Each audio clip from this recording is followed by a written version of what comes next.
Booth সভাপতি এসছেন advocate Sumit মণ্ডল, তার সঙ্গে কিছু কার্যকর্তাও এসছেন। উনি এসে মাননীয় রাজ্য সভাপতিকে আমাদের জেলায় যাওয়ার জন্য আমন্ত্রণ করেছেন যে আসুন, খুব জোরদার স্বাগত আর সম্বর্ধনা দেবো। আমরা আমাদের মণ্ডল থেকে জেলার সব কার্যকর্তারা লেগে আছেন, স্ট্রিট কর্নারও করেছি ওখানে।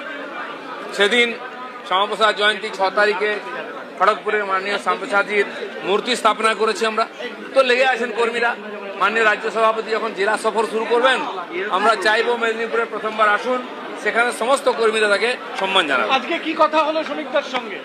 এখন তো কমিটি হয়নি, জেলা কমিটি হয়নি, রাজ্য কমিটি হয়নি। আমি বলেছি যে আমি নয়, সমস্ত পুরনো কর্মীরা আপনার সঙ্গে আছে। সবার বিশ্বাস আপনার হাত ধরে আমরা নবান্নে পৌঁছবো।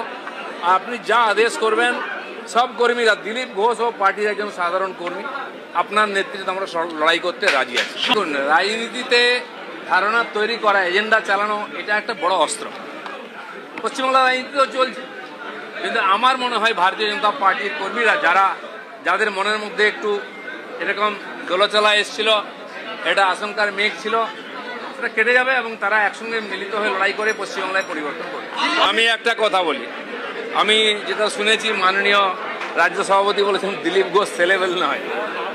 তো আমি জানি না, উনি বলেছেন, ওনার কথা ঠিক। তো দাম যার থাকে মার্কেটে না, তাকে নিয়ে জল্পনা হয়, সেই তার সেলের কথা ওঠে। যাদের দাম নেই তাদের কিনবে কে? রাস্তায় পড়ে আছে।